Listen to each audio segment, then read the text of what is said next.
the silence that pulls him in. She walks into the room, and no one can quite figure out why it feels different. She isn't loud. She doesn't demand attention. She isn't even trying. But her presence shifts the atmosphere. The kind of shift that makes men subtly straighten their posture. And women glance over, trying to decode what just changed. There's no performance in her. No chase. No game. Only something far more dangerous. She leads with a silence that doesn't beg to be filled. She carries a stillness that suggests she knows something the rest of the world is still trying to find. And this is what pulls him in before. He even realizes he's circling her orbit. Because while the world taught him to value loudness, sex appeal, and submission, he's never learned how to handle a woman who is entirely self-contained. And yet, he's drawn to her. Because her silence doesn't come from shyness. It comes from sovereignty. It doesn't ask for him. It doesn't need him. It's simply present, and that's what unnerves him the most. She's not trying to seduce him, but she already has. At first, he'll tell himself it's curiosity. He wants to understand what's going on behind those calm, discerning eyes. He'll assume she's playing hard to get. He'll think if he pushes the right buttons, makes her laugh, brags a little, dominates the room, she'll eventually soften into the mold most women do when they want to be wanted. But she doesn't. She isn't here to win anyone. She's here because she chose to be. And that changes everything. He's used to control, used to being the one who initiates, pursues, steers the rhythm of the interaction. But with her, he feels unprepared, thrown off, like she already sees through the mask he uses to lead. She doesn't try to impress him. She doesn't lean forward, widen her eyes, or laugh when it isn't funny. In fact, she does the opposite. She leans back, observes, listens, and in that listening, she unmasks people. Not with judgment, not with ego, but with presence. The kind of presence that makes a man start to hear his own voice differently, makes him suddenly aware of the things he's saying and the things he isn't. He's never had to explain himself before, but with her, he wants to. He wants her to know him. He wants her to see the version of him that even he has kept buried, because something about her stillness makes him remember there is more to him, and that is power. It terrifies him, this pull, because the feminine energy she carries doesn't flirt with his ego. It confronts it. She's not here to worship his strength. She's here to mirror his sincerity. And if there's none there, she quietly walks away. No drama, no closure speech, no begging for effort, just a soft, graceful departure that echoes louder than any confrontation ever could. This is what most men aren't prepared for. They're ready for the woman who plays a role, not the one who is the role. They're ready for validation, not revelation. For seduction, not self-possession. But she was never playing. She was never performing. She was simply being. And being, in its purest form, disarms a man far more deeply than any strategy ever could. She doesn't make herself easy to access, not because she's arrogant, but because she is in deep relationship with her own energy. She's selective with her time, her attention, her touch, her peace, not because she's withholding, but because she understands the value of it all. And for the first time in his life, he realizes that he is not the prize. She is. And that realization quietly breaks something open in him. He starts to notice things he never used to. The way her energy remains calm, even when provoked. The way she doesn't engage in power struggles. Because she doesn't need power. She is power. Not the aggressive kind. Not the domineering kind. But the kind that makes people stop and think twice. The kind that holds up a mirror and reveals truth without saying a word. She doesn't tell him what to do. She doesn't try to lead him, but something in her invites him to rise. Not to win her, but to meet her. This is the paradox. She terrifies him not because she's cruel, but because she doesn't need him to validate her worth. And that is the one thing no one ever taught him how to respond to. He was raised to be wanted, not to be rendered speechless. He was taught to impress, not to be humbled. But here he is, drawn, unprepared, and undone by a woman who never even had to raise her voice. That's the power of her silence. It pulls him in, not through neediness, but through neutrality, not through performance, but presence, not through seduction, but sovereignty. She offers nothing he can conquer, only something he can honor if he's willing. And the longer he stays in her presence, the more he realizes he's not obsessed with her beauty. He's obsessed with what it reflects back to him. Everything he's not, everything he's afraid to become, everything he never knew he needed, and everything he knows he'll never forget. Why he can't read her, and that drives him wild. There's something unsettling about a woman who doesn't give herself away, not in words, not in movement, not even in reaction. She listens without interrupting, smiles without explaining, observes without trying to win anything. And this quiet self-possession, it drives him mad, because he's used to women being open books. Pages turned too fast in a desperate attempt to be seen, to be understood, to be liked. But she's not auditioning for his affection. She's not proving her worth. She knows it already. And when a man meets this kind of woman, one who doesn't signal vulnerability in predictable ways, one who doesn't need his attention to feel real, his entire framework of control begins to tremble. He watches her carefully, looking for the crack, the tell, the hidden motive. But there's nothing to decode, because she's not hiding anything. She's simply not performing. And that is terrifying, because men don't fear drama. They fear stillness, the kind that cannot be manipulated, the kind that reflects their own insecurities back at them, without a single word. She doesn't chase, not because she's playing hard to get, but because she genuinely doesn't need to chase. Her energy speaks louder than her presence, and he feels it. Even in silence, she communicates boundaries. Even in kindness, she communicates power. She can be warm and inviting, but never overextended. He tries to read her like a script, but she's more like a poem, felt before it's understood. And in this confusion, he starts slipping. He becomes the one who wants more, the one trying to figure out why she's not trying. He wants to matter to her, but she's not afraid of letting go. And that shakes something in him he can't name. She doesn't play games. She just doesn't beg. And that, more than anything, makes her unforgettable, because he realizes something dangerous. He never got in her head, but somehow, she got under his skin. The power of stillness in a world that chases. She doesn't run after him. She doesn't explain herself twice. And she doesn't make a scene when he becomes cold.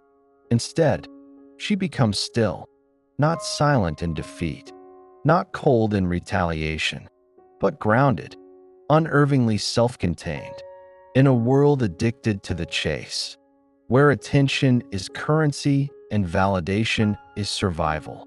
This woman moves like she doesn't need either, and it terrifies him.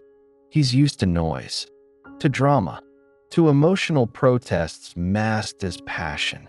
He knows how to handle the woman who calls, who pleads, who performs pain just loud enough to guilt him back into orbit. But when she doesn't reach for him, he doesn't know where to place his power.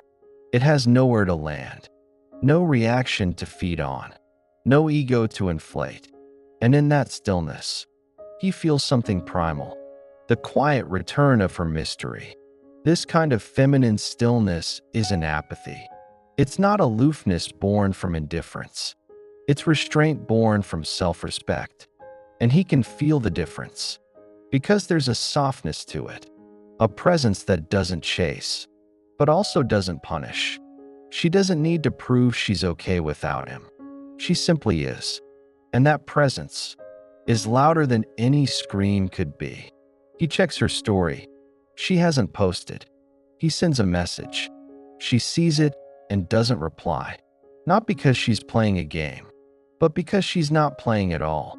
She's living in a different dimension now, one where his confusion no longer defines her clarity. And this is where the obsession begins. Stillness awakens pursuit, but it's not the kind that happens when you ignore someone to make them crave you. That's manipulation. This is deeper. It's when a man realizes he's no longer the center of her emotional world, and suddenly, he wants nothing more than to be let back in. Her absence becomes sacred, not because she's trying to be missed, but because her presence was never desperate to begin with. There's a rare energy to a woman who knows how to pause. Not just stop talking, but pause from explaining, from defending, from proving. And that pause echoes in his mind, in his body, in his memory. She is no longer pursuing him, and now every room feels emptier. You see, feminine stillness isn't just calm.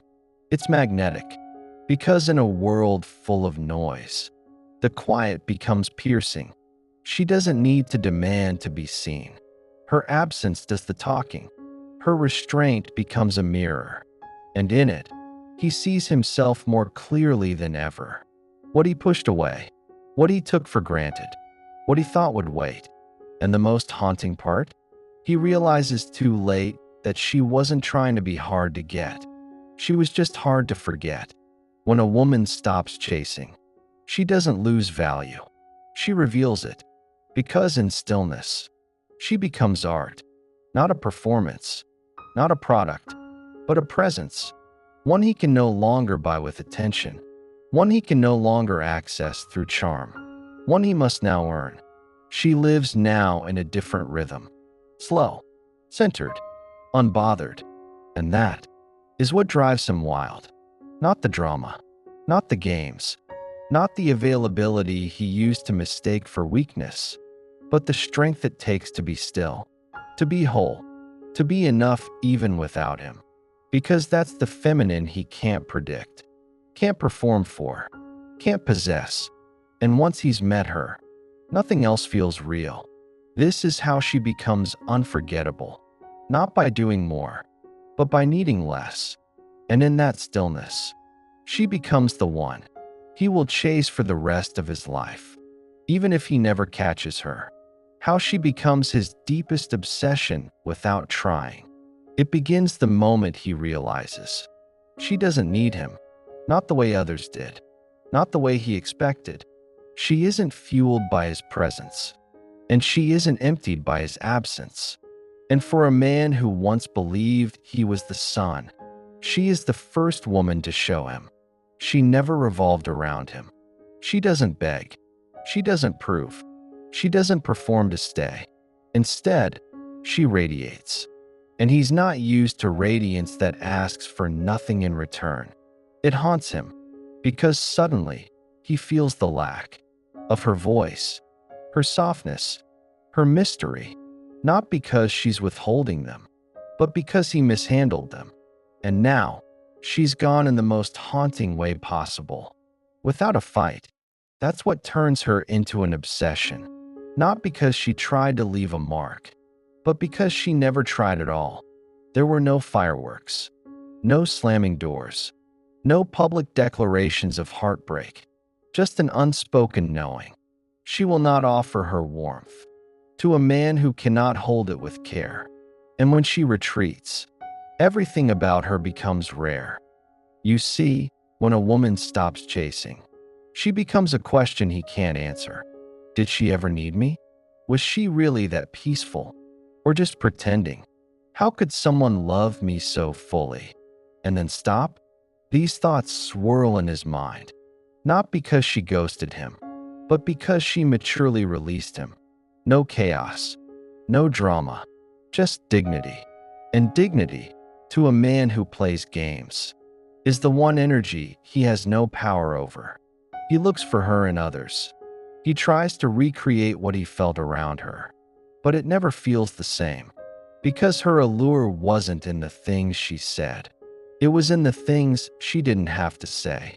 She didn't flirt to feel desired. She didn't overshare to feel connected. She didn't chase to feel chosen. She simply was. And when a woman moves through the world with that much sovereignty, she doesn't just attract men. She disarms them. He checks in on her life quietly. A story view here. A like from a burner account. A comment disguised as friendly. He'll say he's just curious, but his nervous system tells a different story. He's addicted now to the peace she gave so freely and the silence she left in her wake. Because that kind of woman rearranges a man's sense of what's possible. He'll smile with others, but he won't feel with them. Not the way he did when her presence was enough to calm his storms. Not the way her softness made him feel strong, without needing to dominate her.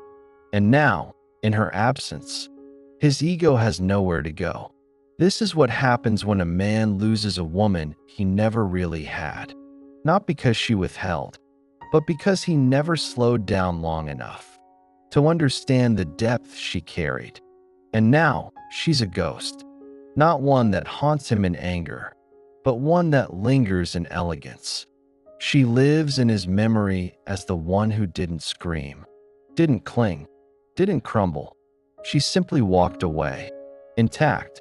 And that kind of goodbye, you never recover from. Because here's the truth. When a woman truly embodies feminine energy, not as a tactic, but as a home within herself, she becomes unforgettable, not because of what she gave, but because of what she never tried to take. She didn't steal his attention. She invited it. She didn't force connection. She allowed it. And when it became clear he didn't know how to hold it, she didn't fight to stay. She released him. And that's what he can't forget. That she loved without possession. That she gave without expectation. That she left without bitterness. And in doing so, she became the kind of woman he'll look for in every face that follows, but will only find once. Maybe. The more he tries to replace her, the more he remembers her. Because she didn't do anything special to stand out. She simply refused to abandon herself, to make room for someone who never truly saw her. And now, that self-contained grace, it's become his favorite torment. Why he'll never fully let go even if she's gone forever. There are women you remember because they wanted you. And then, there's the one you remember because she saw you, clearly, gently, and still chose you. He didn't realize how rare that was, until the day she stopped choosing. Not to punish him, not to prove a point, but because she finally chose herself. He may move on, change partners, change cities, change everything, but he will not forget the woman who stayed soft. In a world that demanded she harden. The one who didn't raise her voice, because she didn't need to. The one who didn't beg to be chosen, because she already knew her worth. And when a man experiences a woman like that, he doesn't just miss her, he mourns her, because somewhere in the back of his mind, he knows she wasn't like the others. She was the lesson before the others, the mirror before the mask. She made him feel something deeper than chemistry. She made him feel seen. And that's not something the ego can recreate at will, especially not with women who chase him, but never challenge him, who adore his status, but never question his spirit. She did both, and she did it without trying. So even if she never returns, even if she never looks back, even if her life blooms elsewhere with someone else, she still lives inside him, in the words he can't say, in the memories that sneak up when he's alone, in the small ways he tries to become the man he could have been with her. He may never speak it out loud, But her energy taught him something he didn't know he needed to learn. That true femininity isn't just soft. It's anchored. It has boundaries. It walks away not to wound, but to honor its own sacred rhythm. And that rhythm? It doesn't sync with a man who only knows how to conquer, not connect. So, he lets her go in the only way he knows how, by pretending he already has, by silencing the places in him that still whisper her name when he's supposed to be sleeping. But deep down, he knows. You don't really move on from a woman like her. You simply live with the loss of what you weren't ready to hold. If you're a woman who's ever walked away in silence, with your head high, your heart heavy, but your soul intact, this is your reminder. You weren't too much. You were everything. You were not abandoned. You elevated beyond what could meet you. And if you're a man who feels the absence of a woman you didn't fully appreciate, let this be your awakening. Not all women leave when they're angry. Some leave when they're finally at peace. And peace, once lost, is the hardest thing to ever get back. Don't chase the feminine only when she's gone. Cherish her while she's still choosing you. Because once she stops, you'll realize you were never chasing her. You were chasing the version of yourself she made you feel capable of becoming. And that is the deepest loss of all. If this spoke to your soul, hit like. Let me know in the comments. Did you ever walk away like this? Or did you let her go and only realize the cost too late? Don't forget to subscribe. We explore the truths no one says out loud, but that we all feel.